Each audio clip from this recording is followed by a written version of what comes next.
Raise is a nonprofit dedicated to amplifying female voices, accelerating female success, and creating a tech culture where women are leading, shaping, and funding our future. Our events and the volunteers who make them possible are, you know, the ones that we really say thank you to and helping and supporting the work that we're doing. And so we thank all of our sponsors at this time. So before we get started, I'm going to do a quick poll just to see who is in the room with us today. And there's 2 questions. The poll has been launched. So if you could please take a second to vote in. The first question is, where in the fundraising funnel are you? Are you actively fundraising, preparing, gathering information for a future raise? And what industry does your company fall into? This will be really helpful for our panelists to kind of gauge where we're all at and how to cater this conversation to make sure that we're meeting you all, and just to get a feel for the room. So again, please take 30 seconds to vote. I see the votes coming in, so it's very, very helpful to see this.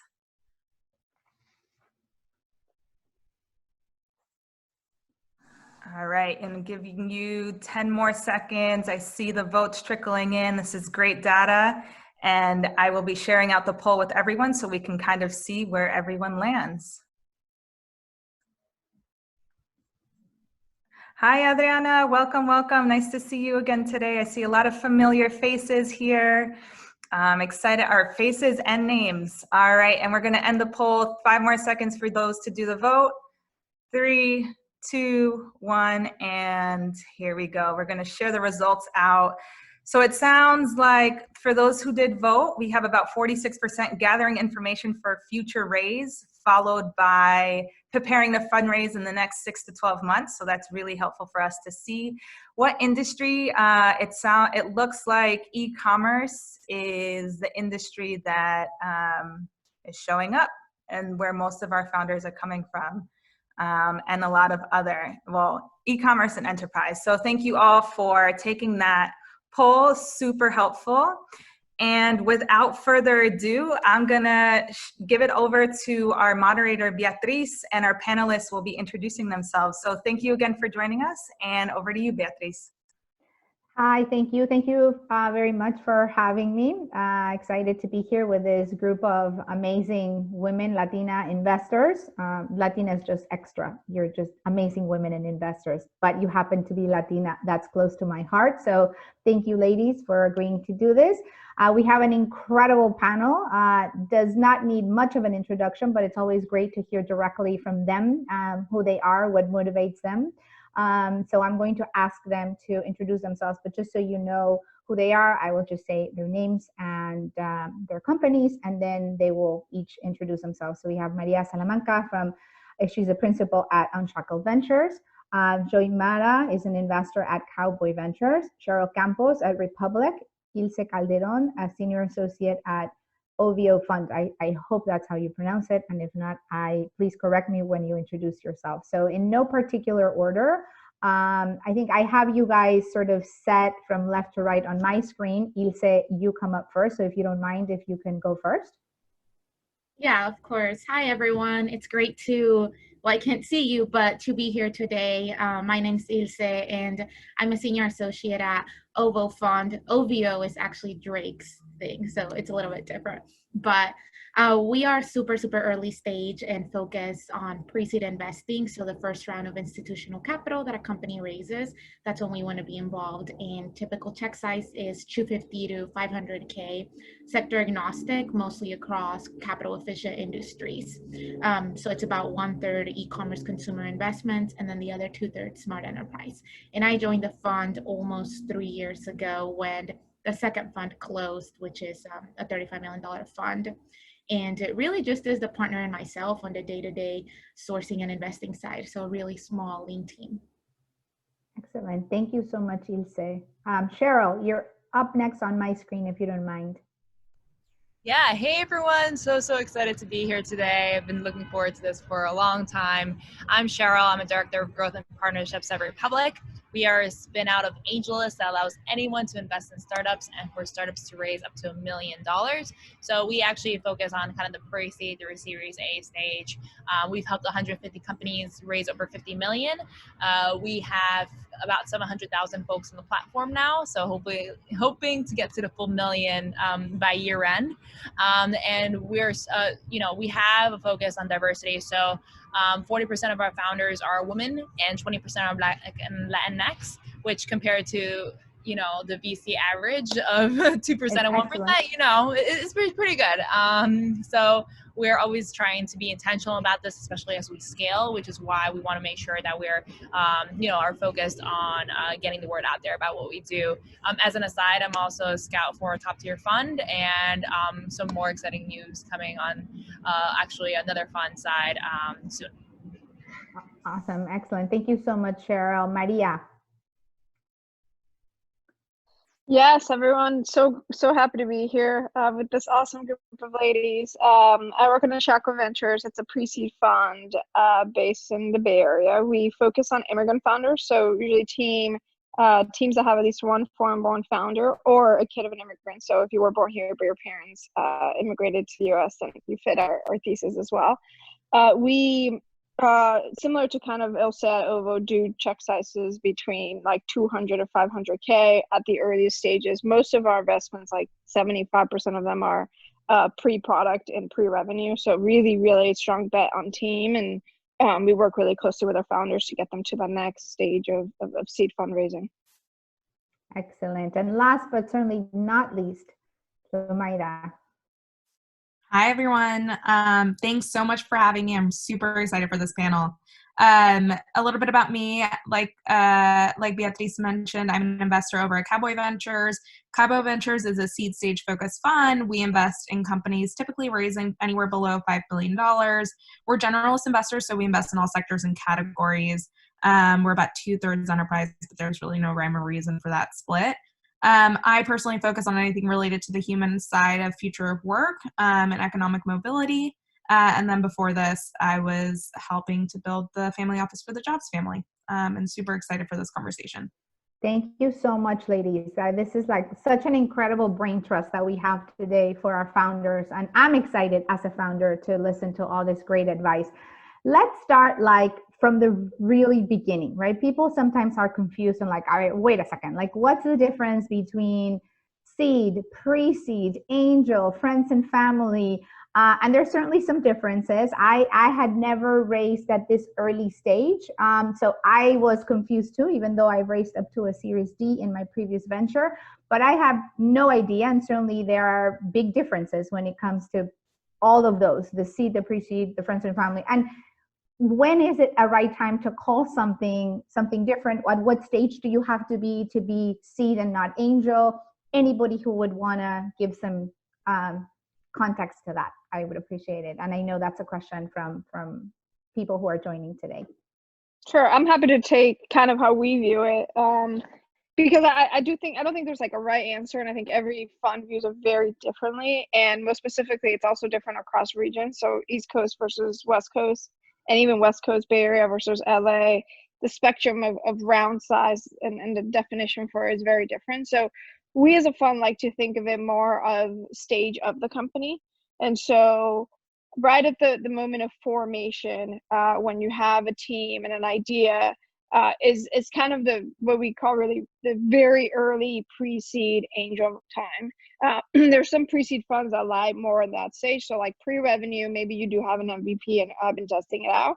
But what really matters for that pre-seed round is you come into that round or to that investor with clarity around what it is that you want to prove and test out, right? Like what are some of your insights into the market or the product or the customer that you kind of have a unique insight into that, and that money is going to be used to kind of validate that.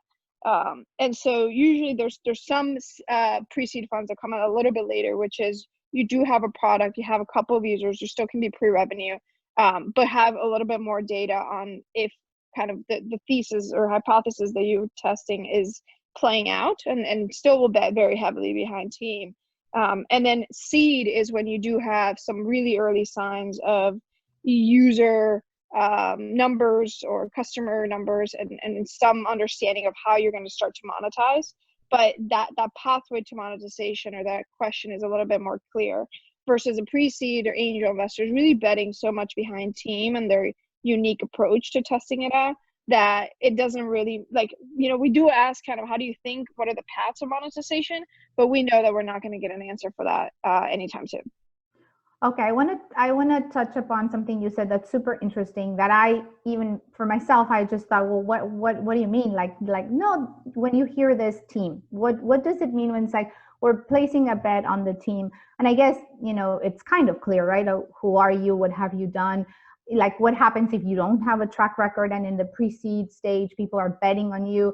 I was very nervous when investors would say, you know, we're going to send you a check. And I'm like, no, but I don't even have a deck ready. Like my business model's not done. And they're like, no, we're placing a bet on you. And you're just like, wait, no, like you got to see that this is going to be a viable business. They're like, no, you're pre-seed, pre-revenue. Like we think your idea is good.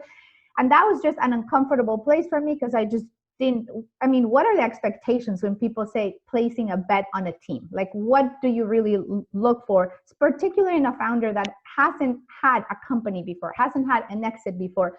What is it that would attract you to a founder like that? What do they need to have? I can take a quick stab at that one. In terms of placing, I can talk a little bit about how we think about it at Cowboy. When it comes to placing a bet on the team, part of it is we really look for founders who have an earned secret about the market that they're operating in. So either because of the nature of that, they were in, like, they face the problem themselves, either as a customer or an end user, they have some domain expertise in the space. Like they've developed some type of earned secret that helps to give them a competitive advantage in the space. And so that's partly a bet on the team. The other piece of it that we consider too is this person, the way we describe it, a resource magnet? Like, are people attracted to like help support them? Does the world in some ways conspire to help them succeed?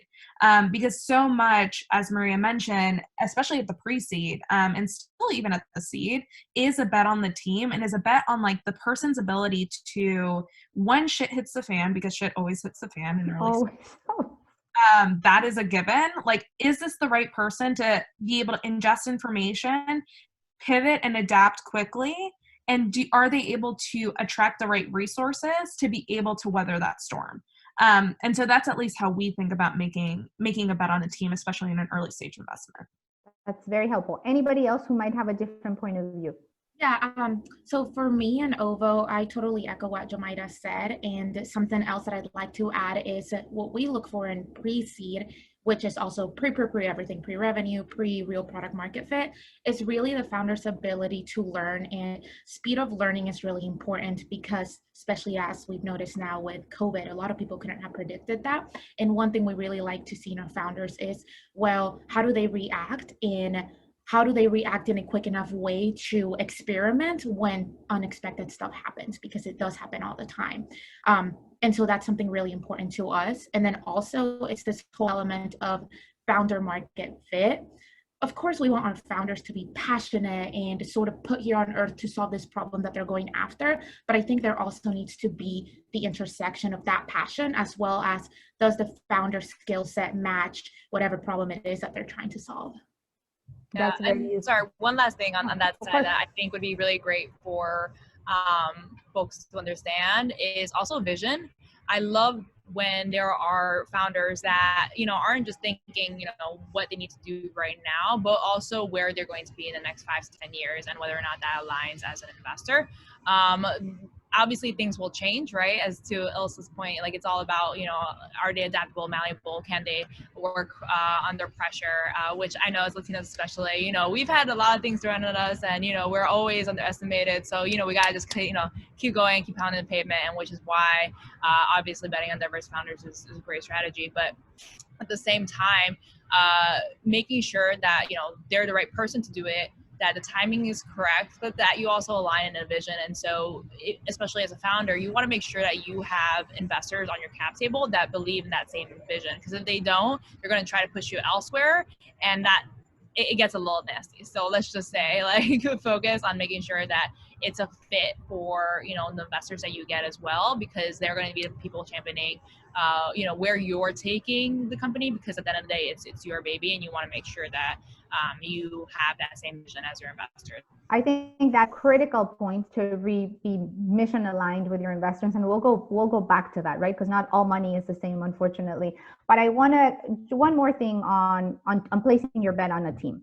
So we talked a lot about the founder. Does the founder need to come in with a team? Because some people say we play a bet on you as a founder, or sometimes it's on the team. So at a pre-seed stage, for you guys, and I know each one of you is different, how big does the team need to be? How, you know, is it a group of freelancers that you have? Do you for sure need to have a few people on the team? What makes you feel comfortable to say this is a real business and not just a solopreneur with an idea? Or maybe a solopreneur is good enough at a seed stage? Yeah, I think for us, and this is always a very interesting question for both women and folks of color, because, you know, they kind of, a lot of them take longer than expected to get their team together, more because of just access to networks, access to understanding how to build that team, or sometimes they really want to take the business to a certain degree to like de-risk it before they kind of bring everyone else.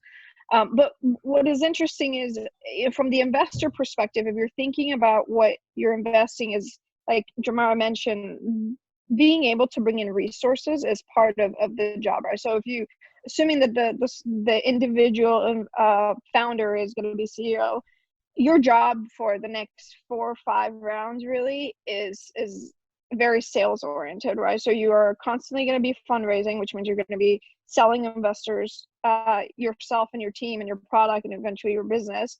And the second thing is you're going to be selling to talent. You're going to be like, past your core founding team, you're going to be pulling people to be like your first designer, your first head of marketing, your first, like, you name it. And you likely won't be able to afford them. If you're hiring top talent, you're going to ask them to take a 50-75% pay cut. And so that is something that investors understand the importance of, right? Like, if I know this person is going to build something incredible, then I know that they know that they have to bring the most incredible people with them.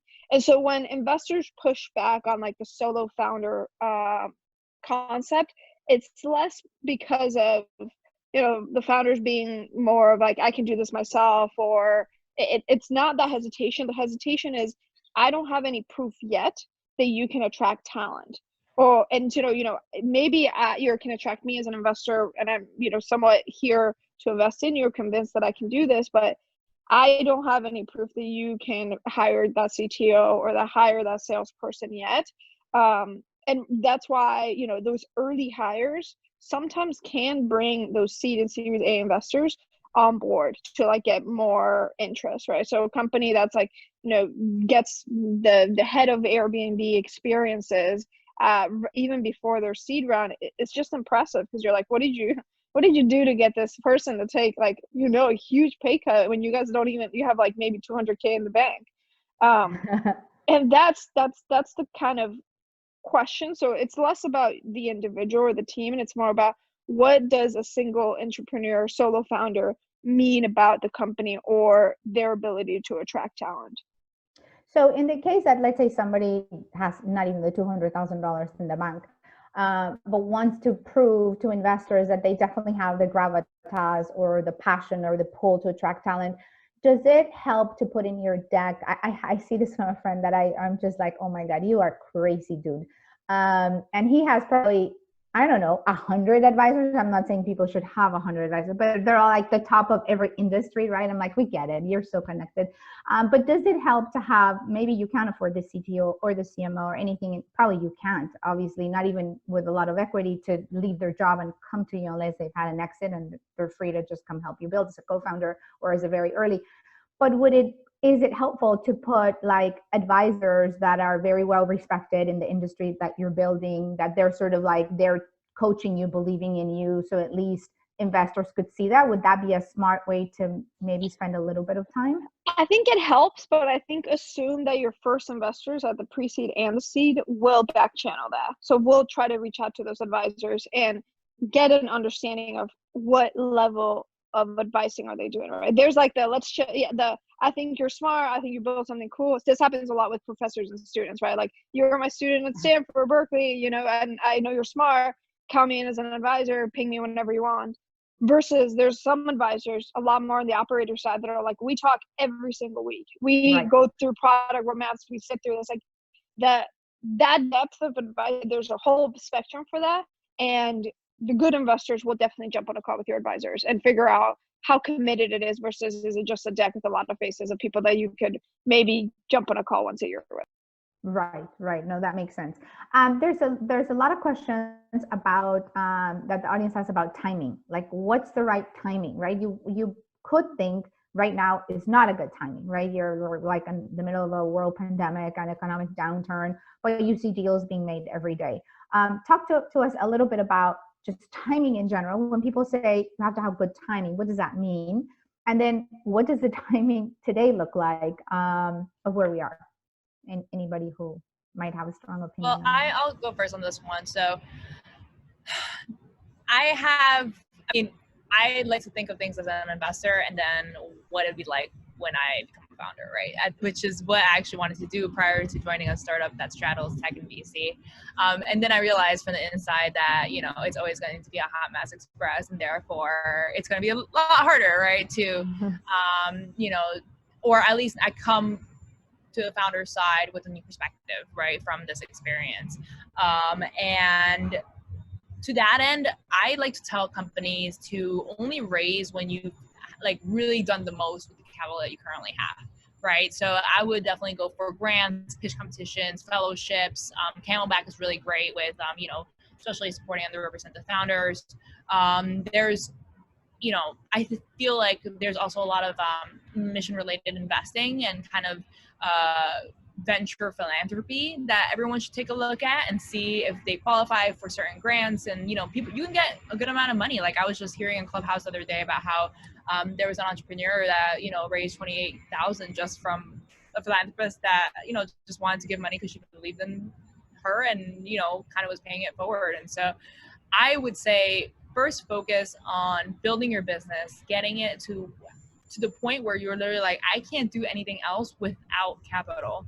And then that's when you go and you start looking into, you know, raising either your pre-seed, seed, depending on the stage that you are, whether, you know, I like to think of companies as pre-product, pre-revenue, post-product, pre-revenue, and then post-product, post-revenue, right? So I think especially for you guys, for all of my Latinas out there, it's all about how much leverage you can have at the end of the day. Because if you already found product market fit and you're like gangbusters growing, then you have a lot more leverage when it comes to VCs. I'm not saying that the fundraising process is going to be, you know, a breeze, but it's also going to be a little bit easier and you'll be able to set more of your own terms. And so to that end, you know, make sure that you do due diligence to which investors you're talking to, who you want to take that check from. And so that's, I feel like at that point when you're finally like, you're at an inflection point where you really need this capital in order to accelerate the growth that you already have. I'll stop there. I feel like some other panelists probably have other things to say.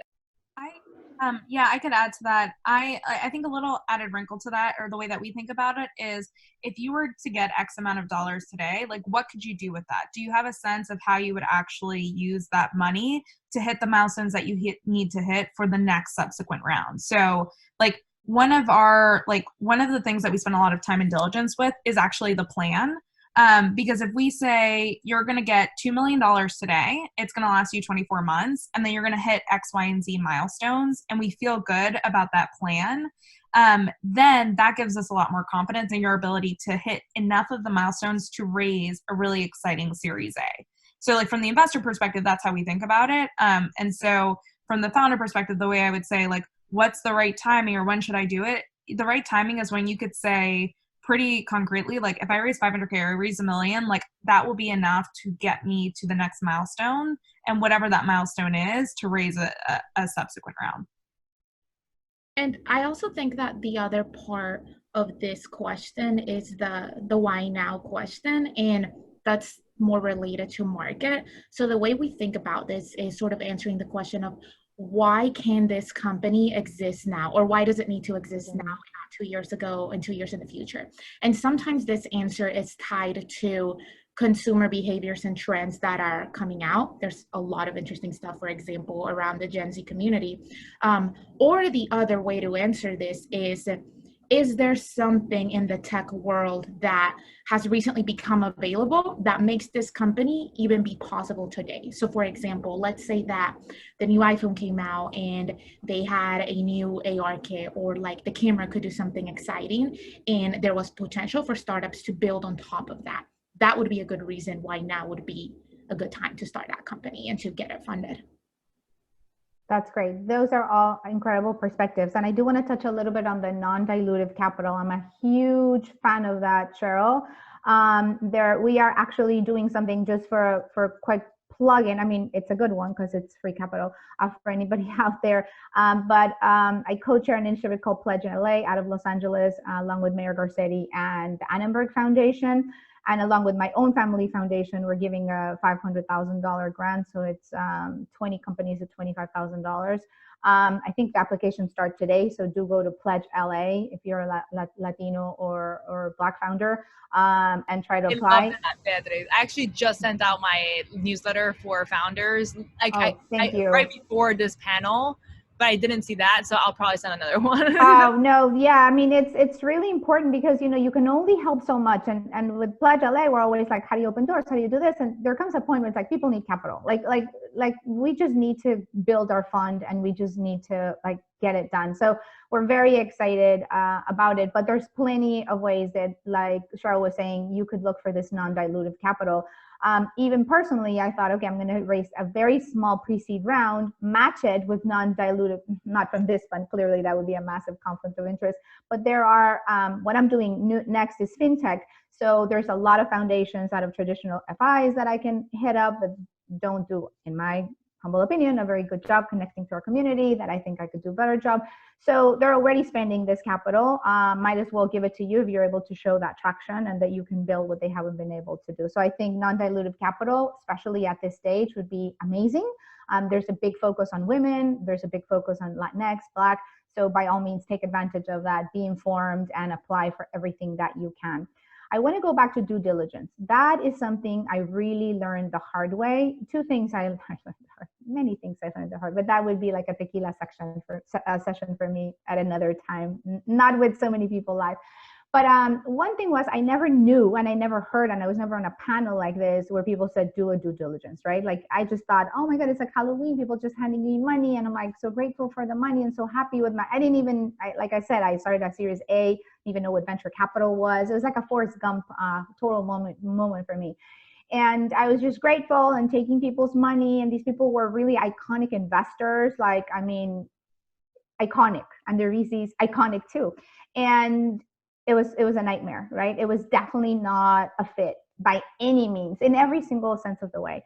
And you really regret it after. You might feel like you really need the capital now, and whoever, you know, is willing to give it to you, you're going to take it. And that could be the biggest mistake that you make in your life.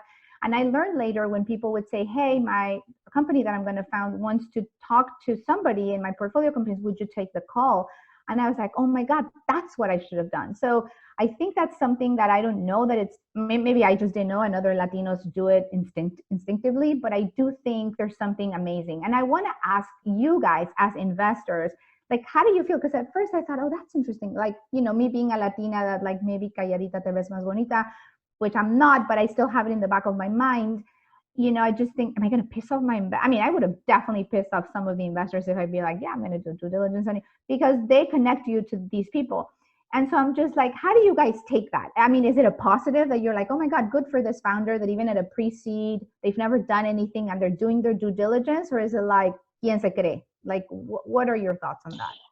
I think, so I think everyone, it's about the time in the process when you do it, right? So let's say that I meet someone here that, you know, if after this conversation they would ping me, and I'm like, sure, happy to jump on a call. And then after that, they're like, I would like to do due diligence. Can you introduce me to your portfolio companies?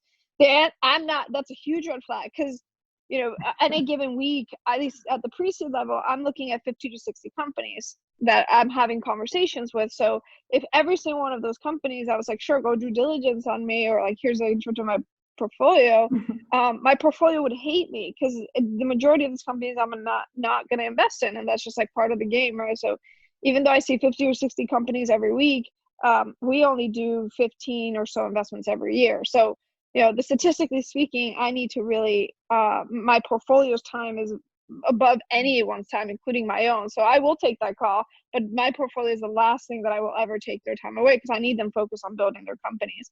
And so in the process, until you know that you are in like due diligence, or you do have a term sheet, or there is already money on the table that they're saying we want to invest in you, that is the moment when it's okay to do due diligence on your investor. You know, to request, hey, thanks for the offer to invest, very clear. I would love to chat with, you know, one or two of your founders on how you've worked with them. Or you can do your own back channeling, which is reach out to the founders and their portfolio that are dead and alive, and thriving, and see how the investor supports them at different stages of that journey. But yeah, I think it's more, you know, always feel free to do your own due diligence on the fund, right? Like when there's like the top of funnel diligence that you do on like, here's my top 50 funds that I want to talk to, and why do I want to talk to them? And then from that list, you start kicking people off, because, you know, I've heard this fund is not great to its founders, or I'm hearing from other entrepreneurs that, you know, they have, you know, they've been Me Too'd recently, whatever it is, like that. There's some top of funnel cleaning that you do on the list, but in the actual conversation, only until the very end of the process, when you are in depths of due diligence. That means that they're in your data room, or you have an offer on the table, and, you know, the investor really wants to. But at that point, the investor's selling you to take their money. So at that point, it makes total sense. Got it. I totally agree with that. And the other thing I would say is, when you're doing the due diligence on investors, make sure to not only talk to founders that are doing well, also talk to founders that have failed or had a bad outcome. Because that's really going to show the integrity of the investor, and it's going to show like how the investor reacts when things go badly, which, to be honest, is like 9 out of the 10 times at a startup, as opposed to the vast majority of times. So I would strongly recommend that. Yeah, I know there's somebody trying to clarify that it's the investor doing due diligence on you. It goes both ways. I think that's what we're talking about. It's very obvious that the investor is going to do due diligence on you, your team, you know, but what was new to me was that you would do that due diligence on your investor. And yes, it is at a time when they have made you an offer. But even there, I felt like, oh my God, is this just not going to sit well with them? And listen, yesterday I had an hour conversation of somebody who's at a pre-seed, about to close today. They're in New York. They called me at 9 o'clock LA time. And I was like, wow, like this guy's committed. And he had 100 questions for me on one of my new investors, who I happen to love.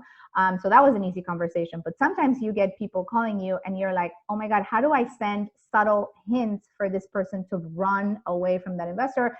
Which I think you have a responsibility to other founders to also be honest. I mean, yes, your current investor might be sending it to you and you might really have a lot of things to say. So there's always a political line, but you still have to be honest, I think. Or I mean, for me, it was a big responsibility. You know, I'm in this shit show. I definitely don't want anyone else to be in my place, you know, unless they choose to, right? Like you have the option for sure. Another question that's come up a lot is, what should a company have in order to start seeking investment? So we did talk about like, well, you should be like a founder that people want to support. You should have a good idea, even if it's pre-revenue, pre-product. What else? What are other things that are very important for somebody to walk in? Sometimes I you know, you want to, we talked a lot about the support that recently we have for women, for Latino and Black founders, etc. And, you know, I have some friends who say like, you know, I pitched this investor and they were just so mean, you know, they had so many questions, and why would she be like that? She's a woman, right? And you're like, well, I mean, like you still have to be prepared, even if it's a woman, if it's a Latino, if it's a Black investor. So what are the must-haves for people here to know, like, be ready with this, besides your passion and your big idea and potentially a team, that you need to walk in the door before you maybe burn that moment of that meeting? Yeah, for this question, I feel like sometimes you just have to think about the psychology of the VC as well, right? And kind of the levers that they're looking at when they're thinking about an investment. From a VC's shoes, right, they're tasked literally by LPs, limited partners, pensions fund, corporations, all these folks that give them money in order to make them money, right? Like that's the whole name of the game, right? And law, large numbers, the power rule, all of that. I can get into that later, but TLDR is that we're looking essentially for unicorns that are going to return the fund. So basically, that 10x return or more, hopefully, that will be a rock star. And so whereas a lot of anywhere like 90% of startups fail. So even if the rest of the portfolio can, go to crap, or maybe there's some in the middle that like get some returns, there at least will be one investment that will be able to be the shining star of that portfolio. So to that end, they're looking at you, right? Depending on how many shots on goal they have, right? How big the fund is and all of that is really like, are you going to be that unicorn? Are you going to be that person that will take this company and make it $1 billion, make it like so that we actually all profit from this? And so you have to really convince them of that, right? There's no other way around it. Like you have to be, you have to have a reason why. And I think we can all speak to the types of things that we look for, right? Obviously it's a team, especially the pre-seed stage. If you're a little later stage, more about the traction, month-over-month growth, all of that.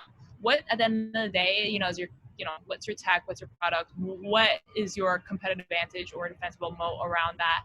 And yeah, at the end of the day, like why, the 3 questions people like to say is like, why this, why now, why you, right? Like if you can answer all those really well and at the same time cater it to the investor that you're talking to, right? If like some investors like more the community angle, some like more about the team angle, some love different things. So if you've done your due diligence correctly before taking the meeting, you're able to kind of spin your story so that it can actually fit what the investor is looking for. So that's kind of a 2-second spiel on that. I think one of the areas that I see the most founders always make the biggest mistake, and that you kind of burn that first meeting, is in one question. At least for us, this is the question where like 75% of founders just don't answer. We know that that's kind of going to be a pass, and it's not a pass on like forever a pass. It's just we know the team is just not there yet to have this conversation. Is on the unique insight. Call it the secret sauce, the hidden secret,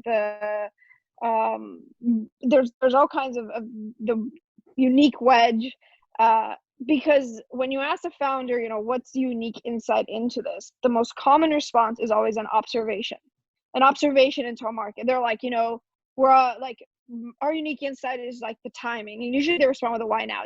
COVID is happening, remote work is increasing, like this is like we see all of the cards aligned for this, and that's right, but that's not unique insight, because I see the same thing. Anyone in this call will see the exact same thing, right? It's an observation on things coming together, probably a good answer for the why now, but it's not a unique insight.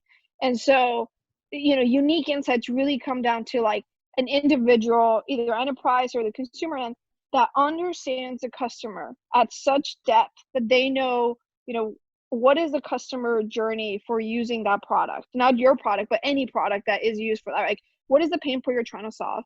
What are the 7 ways that your customers are hacking their way into solving that problem, right? Let's say before Slack existed, the way people were doing was they were texting, they were WhatsApping, they were emailing, they were whatever. But they knew exactly what the workflow was for all the alternative solutions. They understood the individual customer journey. They knew where they could capture it.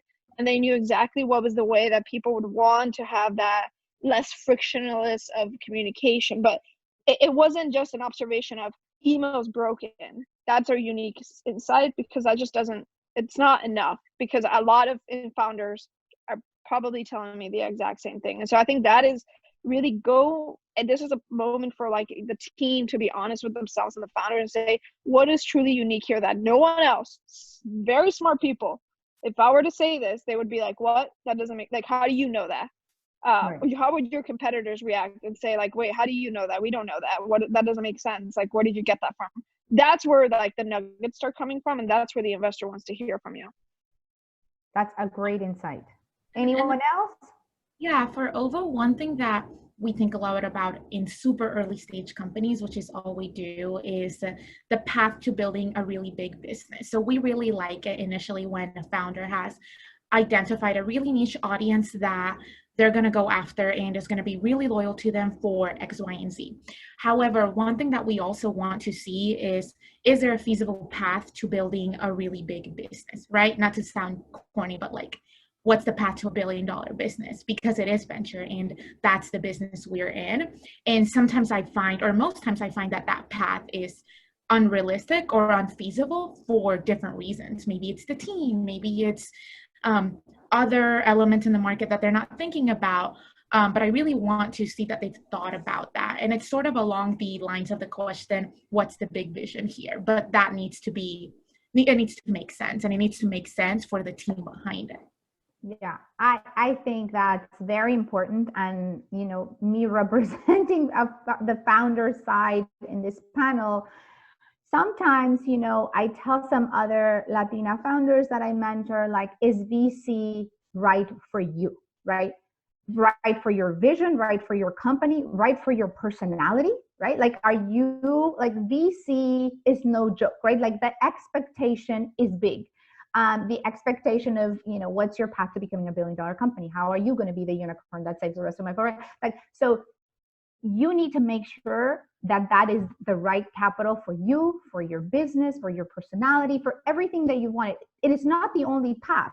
And here, clearly, we're in a VC panel, but it is important for everyone listening to explore how there are other sources of capital that might fit better. So even when we say, how aligned are you with the expectation of, it might be an incredible founder, an incredible human being, right? So, but it's still not an alignment of how you want to build slowly, how you want to be, you know, not moving at the speed that venture needs.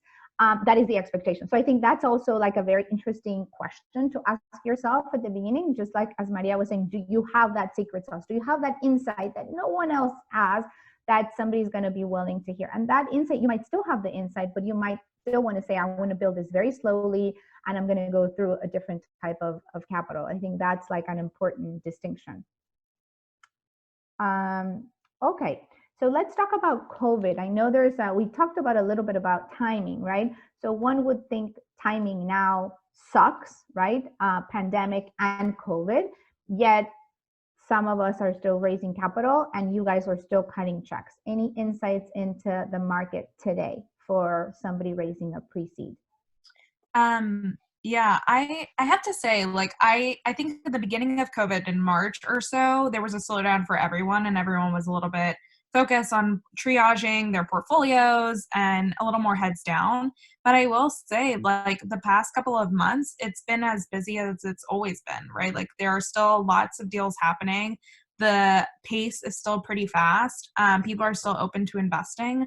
I will say that I will say that one positive thing about COVID is you can actually just get more done and faster because you are now on Zooms as opposed to having to meet in person.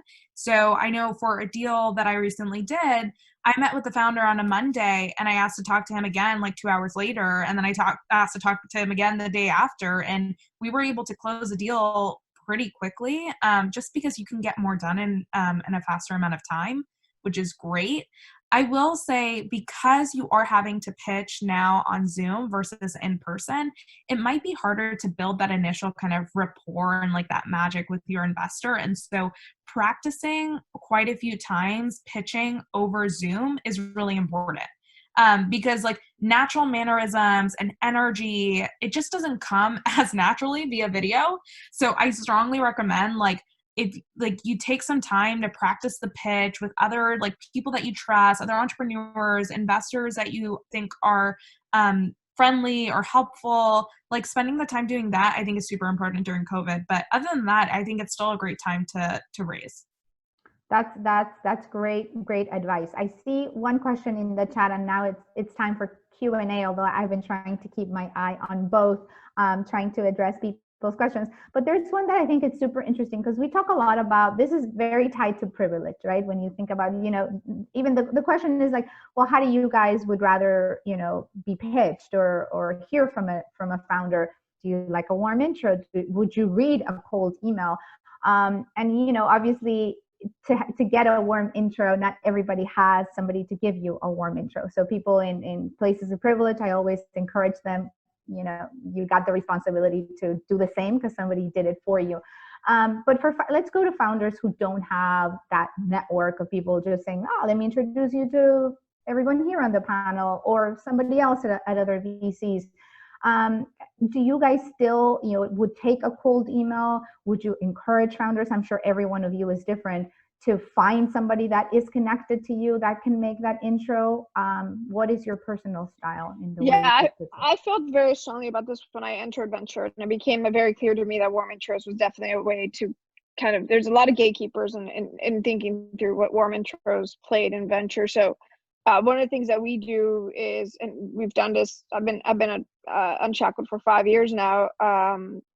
Like 6 months within me being there, we did create a pitch us button on our website. So it's a quick form where we basically get your deck and just basic information about the founders for like contacting and understanding a little bit about you. It takes like 2 minutes. And we have at least 3 people in our investment team review every single submission. And at the end of the week, we see kind of which ones are the ones that we align on that come into a pitch and which ones we don't. Even for individuals that do get sent as a warm intro, we send them and say, can you please fill out, like, you know, happy to chat. I love that. To get you to fill out the information, because it's also how we just run the process. At this point, it's just so much easier. Like it's kind of where you start to see the opposite effect, where some people are like, I'm not filling out a form, and it's like, well, then I'm not talking to you. Great. Like I need some basic information. I'm not just gonna jump and like accelerate the process for you. Everyone else is like, we do have a process, and we try to be like within 48 hours we respond to every single founder. After we do have a call with them, like the process runs very smoothly, and we definitely pride ourselves on that. So I think there's a couple of funds that, you know, and more so folks are more open to that cold email and that intro. I don't think all funds are, but for the most part, I think most VCs that are underrepresented women, folks of color, tend to be way more okay with cold emails. I think just try to, you know, check to see if there is a potential, or they have been outspoken on Twitter or on any kind of public appearance about, I'm fine with cold intros. Yeah, fine with cold intros too. And one thing, please follow up. I mean, I used to pride myself on my inbox like 0 and my color coding, and I love it, and I still do it. But it's gotten to a point where like I need to, you know, at least take 3 hours every night just to like go through it and make it manageable. So the follow-up is like your best tool here, especially since we're all like doing 10 things at once. I think that's the nature of a VC, is literally like being, you know, with people, you know, due diligence, all of that. We get like 5,000 applications a year, Republic. So like there is a lot of volume. Please make sure to follow up, connect with us. I mean, maybe I'm speaking, but I think we're all open to cold emails and intros. I mean, warm is fine too, like, to be honest, you know, leverage your network. So LinkedIn is good for that. I actually, at one point when I was trying to break into VC back in the day, like I actually did a whole Excel sheet of all the people that I wanted to talk to, cold emailed, followed up, like, and I was able to, you know, talk to people that now, 3-4 years later, are looking at me like, oh my God, like, you know, like, you're one of us, so congratulations. And I mean, because, you know, it's a really hard way to break in, but otherwise, please make sure to do that. And we're all just really busy, but let's try to make sure that the stars align. Yeah, and you know what Maria just said, I think it's so important, right? Something so simple as you not be willing to fill out a form.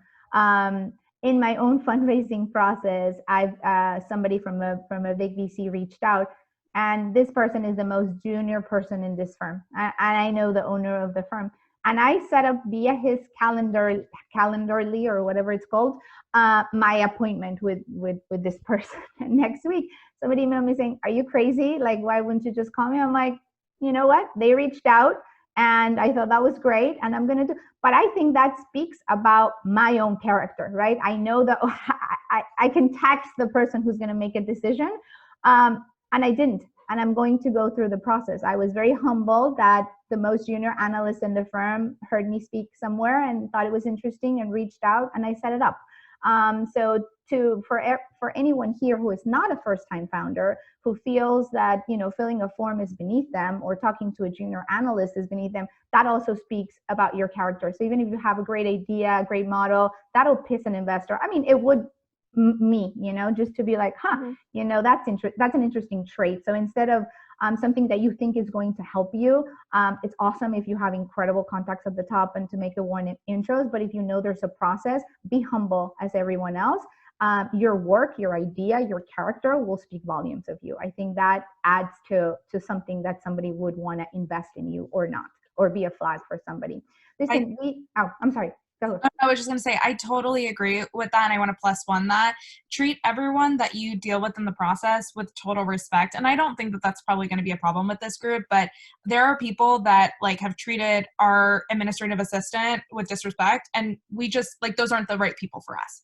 And so like everyone that you meet in the process, doesn't matter how junior they are, doesn't matter if they're an investor or non-investor, like treat them with respect, because we make only a limited amount of bets in a year, and we're not going to bet on someone whose character we don't feel good about. Yeah, and I think also on that is, you know, there's work that you can do to understand which funds, obviously the smaller the fund, the smaller the team, the more power that the most junior person has. The larger the fund, the larger the team, then yes, those folks have a lot less power, and like they can't write you a check. But that doesn't mean that you should just avoid them. It just means that like you have to communicate a way of like what is the next step, like who am I talking to next, or just enlighten me on your process.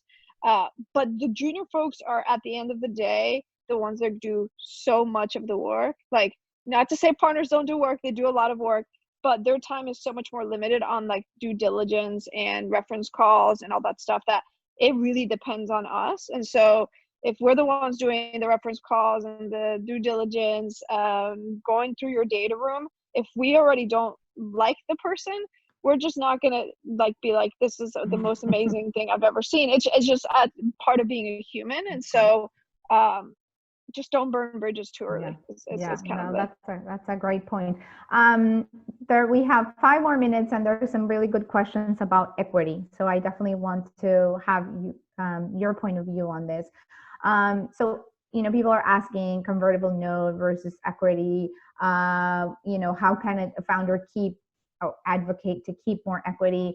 I mean, this is like another hour, of course, to talk about, but any insights, any things that people might not be already being able to know, like obviously if at a pre-seed, I would think you're going to want to do a convertible note instead of a price round, unless, I don't know, you're Katzenberg and you did Quibi and you raised billions on a seed or pre-seed.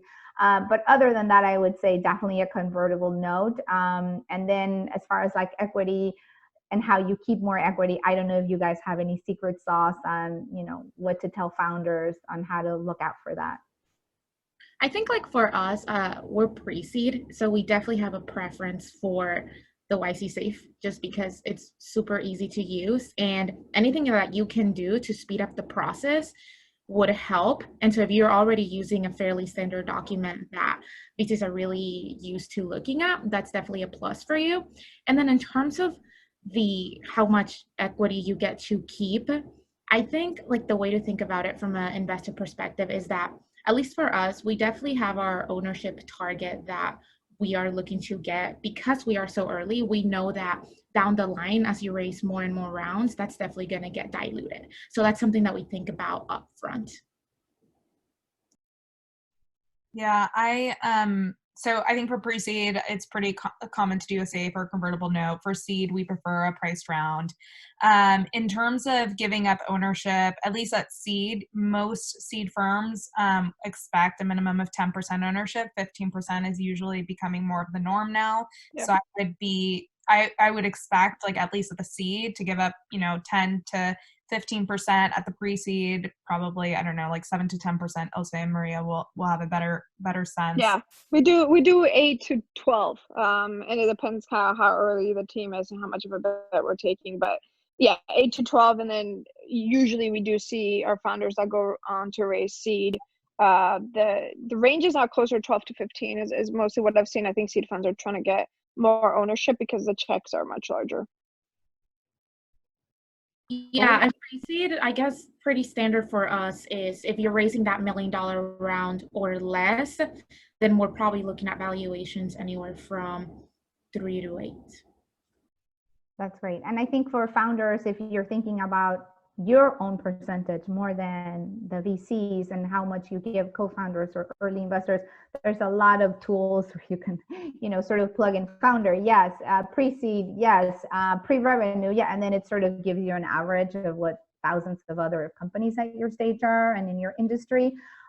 You're never supposed to share these sort of calculators, but we all have them, and they come very handy when you're talking about equity to maybe other great colleagues that you are bringing along the ride. So do look for those. So at least you have an idea of what you're going into. My experience is that they will always change it. Sometimes it's for the better. For me this time it was like, oh, you need more equity or so-and-so, we don't know. And, so at the end of the day, they're the ones making the investment. So they'll definitely go over whatever you're proposing that you have as a cap table. And there'll be other recommendations that come with our investment, maybe asking for a bigger percentage that needs to be saved for future employees. Some don't like 10%, at least it should be 15, etc. So whatever you have, do propose it and go prepared, but also be prepared for that to potentially be changed by your investors. We have one last minute, so I would love to hear from each one of you, like the biggest advice like you can give a founder. Like one thing, if you could say one thing to a founder, what would that be? On my end, I think about this all the time. You have to be incredibly passionate about what you do. You're going to have so many no's. You're going to have thick skin. You're going to pour your blood, sweat, tears, if you haven't already, into what will be your baby. So make sure that whatever you do, you do it with that in mind, that it's going to be a long road, but it can be one with a lot of promise. That's kind of the American dream, right? That entrepreneurship can unlock, and especially Latinx folks, we are the largest group to be starting companies, and so let's tap into that. We all got thick skin too. Somebody door slammed in that face, so it's a matter of really just making sure that you trust your gut, that you stay true to what you're doing, because even if investors can't see it, you see it and you can make it happen. And there's been so many VCs that have just been the fact that they didn't invest in some companies that came to them at certain times. I think like Bessemer has an anti-portfolio. They're wrong. We're all wrong. And so if anybody could accurately predict the future, we would all be bajillionaires, right? And so trust your gut, by delante, just make sure that you continue to do just that. I would say it's you're in it for the long run, so make sure the problem that you're solving is something that you're going to be excited about a decade later. Great advice. Go ahead, Maria. No. Okay. Well, let Maria close it out then.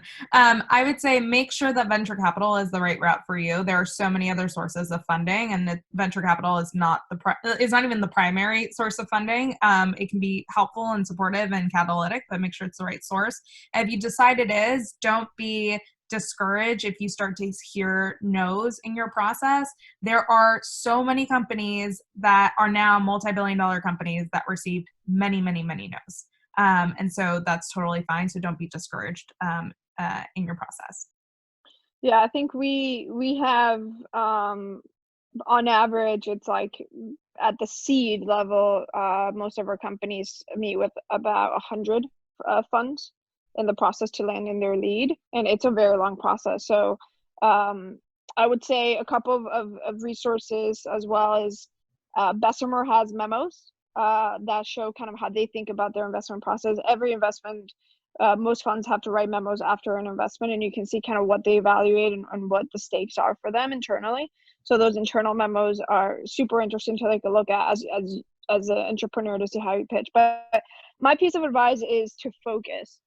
Your job is to sell to your customers and to your team that you're bringing together and to your investors. Anything else outside of that is a total distraction. It really is. And I think obviously, and this goes on for all us as investors as well, there's so much inbound that comes from being a founder, from being a CEO, from being a woman, from being Latina. And you got to pick your battles. You got to stay really, really focused and make sure that what you're doing kind of moves the needle forward for you. And above everything else, that hopefully plays out. It just takes time. So. Thank you guys so much for an incredible panel, unbelievable insights, and great parting words. We're very, very grateful, and we hope that everyone that was listening today or watching our conversation had a lot of useful nuggets, as I know I absolutely did. So thank you all for your time. I really appreciate it. Yes, yes. Thank you all. Thank you, Beatriz. Yes, thank you Thank everyone you so much, guys. for joining us. Just last parting words for the founders on the call. We have 2 pitch competitions coming up. I have just shared a link with a document with all the notes from today. So LT Fest is holding El Poder del Pitch. Maria, a bunch of people on the call are definitely part of this. We want to see, this is created for Latinx entrepreneurs. The cash prize is up to $25K. And the application deadline is September 30th. So definitely check out the doc I just sent. There is the link to apply there. And then All Raise is partnering with the Alexa Fund. And so there's another pitch competition that's November 19th, but applications close the first week of October. The total cash prize amount there is $1 million. So again, look at those, make sure that you apply and take advantage of these pitch competitions. Great way to practice some of the gems that we were told today, and just to continue working on your pitching and your story. So thank you again, everyone, for joining us, all of our panelists. Thank you for all the gems, and remember to check your email. We have a post survey feedback for you all to fill out. And if you are interested in joining a female founder cohort, please email me. Again, in that document I sent, there's more information. We would love to keep this group together and continue supporting our Latina female founders. So thank you again, everyone, for such a great event, and have a great day. Thank you, everyone. Bye. Bye. Bye.